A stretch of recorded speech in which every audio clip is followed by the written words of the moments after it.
Bike এবং মারুতি ভ্যানের সংঘর্ষে মৃত এক, আহত দুই। সোমবার রাত আনুমানিক 8টা নাগাদ ঘটনাটি ঘটে ময়নাগুড়ি থেকে চ্যাংড়াবান্ধাগামী জাতীয় সড়কের জলপেশ মোড় সংলগ্ন এলাকায়। সূত্র মারফত জানা যায়, এদিন একটি মারুতি ভ্যানের সঙ্গে মোটরসাইকেলের মুখোমুখি সংঘর্ষ হয়। ঘটনায় আহত হয় মোট 3 জন। তাদের মধ্যে 2 জন বাইক আরোহী এবং একজন মারুতি ভ্যানের ড্রাইভার। সূত্র মারফত জানা যায়, বাইক আরোহীর বাড়ি ময়নাগুড়ি ব্লকের জোরপাকড়ি এলাকায়। জানা যায়, ময়নাগুড়ির দিক থেকে ভোটপাট্টির দিকে যাচ্ছিল মোটরসাইকেলটি। অপরদিকে চ্যাংড়াবান্ধার দিক থেকে মারুতি ভ্যান ময়নাগুড়ির দিকে আসছিল। সে সময় এই দুর্ঘটনাটি ঘটে। ঘটনার খবর পাওয়া মাত্র ময়নাগুড়ি ট্রাফিক হাইওয়ে পুলিশ এবং ময়নাগুড়ি থানার পুলিশ ও দমকলের একটি ইঞ্জিন ঘটনাস্থলে পৌঁছায়।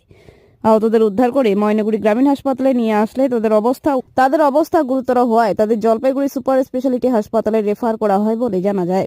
সেখানকার কর্তব্যরত চিকিৎসক একজনকে মৃত বলে ঘোষণা করে। পুলিশ ঘটনার তদন্ত শুরু করেছে। পুলিশ মোটরসাইকেল এবং মারুতি ভ্যানটি উদ্ধার করে ময়নাগুড়ি থানায় নিয়ে যায়।